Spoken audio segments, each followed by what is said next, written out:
Kapolda Sumsel Irjen Pol Coni Harmanto sidak pabrik minyak goreng di Bumbaru, Palembang. Sidak ini dilakukan untuk melihat stok dan produksi minyak goreng serta mengawasi pendistribusian. Kapolda Sumsel juga akan memberantas para mafia-mafia minyak goreng jika memang ada indikasi mafia minyak goreng di Sumsel.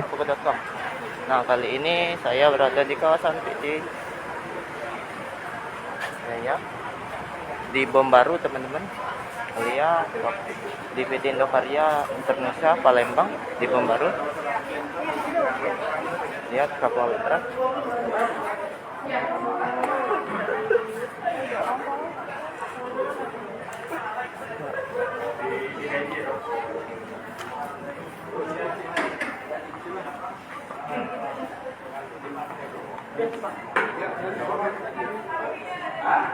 Balik itu.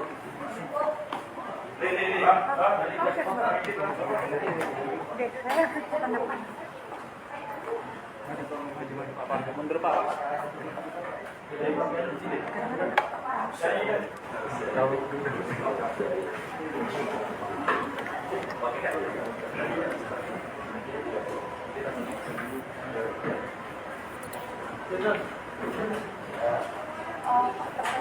Pengawasan dari produsen minyak goreng sendiri seperti apa? Ya, kita dari kegiatan pemantauan kita ya, hari ini ada di ini di Indokarya Palembang selaku pabrik produksi minyak goreng. Kita ingin melihat betul, termasuk mendengar tentang masalah-masalah yang dihadapi oleh PT Indokarya juga dengan masalah produksi, kemudian sampai dengan proses penjualan. Dari kegiatan ini kita juga bisa nanti mendalami lagi ya, terkait kemungkinan adanya kelangkaan atau bagaimana memang terkait juga dengan produksi yang dihasilkan di Sumatera Selatan. Ini kan salah satu dari sekian untuk pabrik produksi minyak goreng begitu. Kendalanya apa Pak yang dihadapi dalam produksi tersebut? Nah, saya beri kesempatan pada beliau nih, karena beliau nanti yang menyampaikan untuk itu. Kalau nanti saya nyampaikan sendiri kan ini ya. Nah, Pak, untuk pengawasan harga sendiri gimana Pak? Sekarang kan minyak berangsur sudah mulai tidak langka lagi ya, dan juga tapi harganya sudah tinggi gitu, tidak harga untuk bersubsidi. yang jelas tadi di sini sendiri ya di PT Indosurya ini untuk produksi yang minyak curah itu sudah menurun ya. Sekarang ini produksi 10% saja. Biasanya 100.000 ya, biasa 1.000 ton. 1.000 ton, sekarang itu cuma 100 ton. Ya. Ini juga karena melihat terkait dengan regulasi nanti akan disampaikan oleh. Sampai saat ini ada pengawasan di tingkat pengecer atau Iya, oknum pasti. yang dijual? Kita kan melihat dari proses produksinya, distribusinya, sampai kemudian agen-agen dan proses penjualannya sendiri. Untuk pengawasan distribusi itu seperti apa Pak? Nah ini, kalau lihat proses distribusi, kan kita melihat tadi dari berangkat dari produksinya berapa banyak ya, kebutuhan masyarakat Sumatera Selatan berapa, distributor berapa banyak, kemudian agen-agen juga ada di mana saja. Ya. Sehingga kalau melihat sebetulnya rasionya ini ada berlebih sebenarnya ya, kalau lihat dari hasil produksi dengan kebutuhan masyarakat. Oh, dan itu masih dilakukan pemetaan ya Pak ya? Ya, jadi kan yang jelas karena tadi terkait disparitas harga yang curah tadi ya. Kemudian pabrik juga menurunkan jumlah produksi untuk yang tadi curah gitu. Ya, apalagi sekarang dengan ada peningkatan harga yang mungkin juga menjadi pertimbangan ya bagi masyarakat, termasuk juga dengan pabrik itu sendiri. Tapi tiba-tiba harga naik, terus minyak gorengnya ini tidak langka lagi gitu loh Pak. Seperti apa sih? Nah, gitu pengawas ini dari mungkin pihak bisa dengar dari beliau juga nih. Kalau kita mendalami untuk kita tidak bisa menyampaikan. Silakan Bu. Pak, terkait dengan adanya mafia-mafia minyak goreng yang disebutkan itu Pak ya, dari Polda Sumsel sendiri itu tindakannya seperti apa? Apakah akan langsung turun ke lapangan untuk mencari tahu? Ya, kita masih cari tahu, kita masih mencari mafia-mafia disampaikan begitu ya. Terkait juga distribusinya, ya, apakah dari tempat produksinya atau distributornya atau agen-agennya. Tapi kemungkinan besar yang akan dilacak itu sendiri dari mananya Pak untuk mafia ini? Ya beberapa yang kita temukan tadi yang konsumsi di wilayah Palembang, ada yang digeser ke wilayah mana tadi Banyuasin gitu ya. Kalau terkait dengan peristiwa yang sebelumnya di Lubuk Linggau Antrian itu kan memang terkait dengan kegiatan operasi pasar yang sebetulnya memang dipastikan ada kelangkaan di sana. Cuma kegiatan itu kemudian menimbulkan tadi ya, antrian-antrian yang sebelumnya sudah dijadwalkan. Namun Bapak tadi sebutkan bahwa memang kita pastikan bahwa memang aman ya Pak ya untuk stok yang sendiri. Tadi Bapak bilang untuk stok masyarakat berlebih. Iya, kan memang kalau dari produksi dengan kebutuhan masyarakat Sumatera Selatan hitungannya berlebih sebetulnya. Dan ini masih dilakukan proses Ya, lebih kita lanjut pastikan pemetaan. sebetulnya cukup untuk itu. Ya. Nah, persoalannya tadi kalau memang nanti ada kelangkaan tuh, nah, di mana itu kelangkaan itu? Pasti kemungkinan tadi ada penimbunan, gitu. Mereka-mereka yang cari keuntungan tidak mendistribusikan ini. Ya. Di produksinya, pabriknya, atau distributornya, atau agen-agennya. Tapi sampai saat ini kita belum ketemu untuk oknum-oknum tersebut ya Pak ya. Beberapa yang kita lihat tadi kita temukan seperti tadi yang saya sampaikan ya, distribusi yang seharusnya untuk di sini dialihkan ke sana. Ya. Atau kalau dalam jumlah besar dipindahkan kan berarti juga mungkin di satu wilayah juga kemungkinan akan terjadi Untuk kekurangan. tindakan tegasnya seperti apa Pak? Ya, ada prosesnya yang bisa dilakukan oleh aparat penegak hukum. Sudah? Ada yang mau sampaikan sama Ibu? Oh iya. Mungkin selalu biar juga ada gambaran. Sprinter. Pak, dari kemarin setelah kita melakukan pengecekan tegak aja. Jadi begini, ya keluar Permendak 11 2022 ya, memang kemasan premium dan kemasan sederhana itu banyak beredar di masyarakat ya. Kemudian yang jadi masalah adalah HET untuk minyak curah. Minyak curah ini per liter 14.000 ya.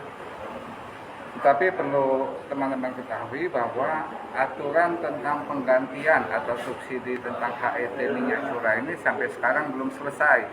Hampir sama kasusnya dengan refaksi pada waktu Januari yang lalu. Sehingga kita khawatirkan kalau ini lambat, maka minyak curah bisa-bisa agak kurang beredar di masyarakat. Nah itu yang karena itu kita dorong agar pemerintah pusat segera menyelesaikan proses administrasi subsidi minyak curah ini.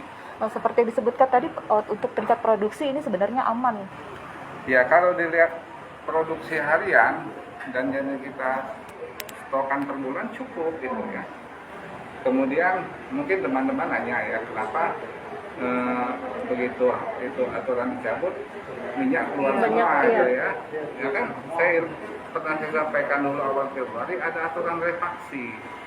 Refaksi ini adalah minyak ditarik oleh produsen dan distributor untuk adanya penggantian. Nah penggantian itu nggak selesai sampai dengan keluarnya peraturan itu. Nah dengan keluarnya peraturan itu mereka tidak ada kewajiban lagi untuk menunggu penggantian. Nah, karena itu makanya harganya sekarang antara 22, 23 ribu ya, dan 24 itu yang ada saat ini. Tapi kesannya ini mendadak loh Pak. Apanya? Kesannya ini mendadak gitu loh. Jadi minyak goreng turun, minyak goreng harganya naik, terus stoknya banyak gitu loh. Ya memang itu kan disimpan, diproduksi ya. Memang sengaja disimpan Pak ya? Sengaja kan disimpan? Ya ditahan karena mau minta penggantian tadi. Nah itu kan refaksi tadi, kan? Paham ya? Ya. Nah ya itu Pak dari Mendak kan bilang katanya dimungkinkan pada pekan depan katanya harga minyak goreng akan turun. Itu ya, gimana? itu mudah-mudahan itu prediksi ya. Bisa ini Pak, bisa di Saya. Untuk kebutuhan sampai sejauh mana gitu? Ya itu sangat tergantung kepada CPO gitu ya. Kalau CPO-nya mudah-mudahan sekarang kan sudah agak turun ya. Dengan CPO turun maka minyak goreng bisa turun. Jadi dengan dilepas ke pasar ini maka harga CPO ini bisa naik, bisa turun dan harga minyak juga dengan konsep ekonomi kekinian bisa naik bisa turun. Kita harapkan CPO turun juga minyak juga bisa turun gitu. Untuk kebutuhan di Sumsel sendiri seperti apa Pak? Kalau kita hitung antara 1,6 liter ya per individu ya. Jadi kalau jumlah penduduk kita 8,5 juta itu plus minus sekitar 14 atau 15 juta liter gitu ya. Sedangkan produk kalau normal itu sekitar 16 juta liter. Jadi ada surplus sebenarnya. Nah itu karena saya mendukung Pak Kapolda tadi. Ada di mana ini masalah? Ini yang perlu kita inikan. Ya, oke ya. Oh, dari ini Begitulah dari cerita dari sempat menyidak dari PT Indokarya Internasional Palembang, Wisata Sriwijaya Bos. Ya, kalau untuk yang curah, untuk yang penjualannya untuk sekarang memang ada penurunan yang sebelumnya minggu-minggu sebelumnya banyak, ini ada penurunan itu karena kan untuk yang sekarang ada perubahan peraturan yang jadi peraturan itu masih dalam masa transisi. Jadi masih ada mekanisme dan persyaratan yang harus dipenuhi dan diselesaikan di kementerian. Ya. Jadi untuk sambil menunggu proses ini, inilah mungkin agak tersendat, agak dikurangi. Tapi mudah-mudahan setelah prosesnya itu bisa cepat selesai, yang untuk yang curang akan lancar kembali. Kalau harga CPO sendiri berapa per kilogram mungkin sekarang? Kalau harga CPO saya kurang Kalau tahu, karena kan kemarin kan katanya akibat harga CPO tinggi, akibatnya kita terpaksa karena melampauinya itu gitu. Terus sekarang produknya harga CPO berapa gitu? Kalau untuk harga CPO saya kurang. Sekitar 15.000 atau 16.000 sudah Kalau pekerja sendiri gimana Bu dengan kondisi yang kemarin? Katanya terjadi pengurangan Bu? Enggak, kalau untuk yang kami kan di sini untuk yang produksinya ada minyak curah sama untuk yang minyak kemasan sederhana. Jadi itu ya tetap berjalan seperti biasanya. Cuman satu ada peralihan aturan seperti itu ya ada pengurangannya tapi tidak sampai Berapa persen gitu? Untuk sekarang pengeluaran yang kemasan itu tetap 100%, produksi sama pengeluaran tetap 100%, tapi untuk yang curah untuk sekarang lebih kurang 10% saja. Oke ya. Nah, Nah, begitulah hasilnya teman-teman Wisata Sriwijaya Bos. Sekian, terima kasih. Wassalamualaikum warahmatullahi wabarakatuh.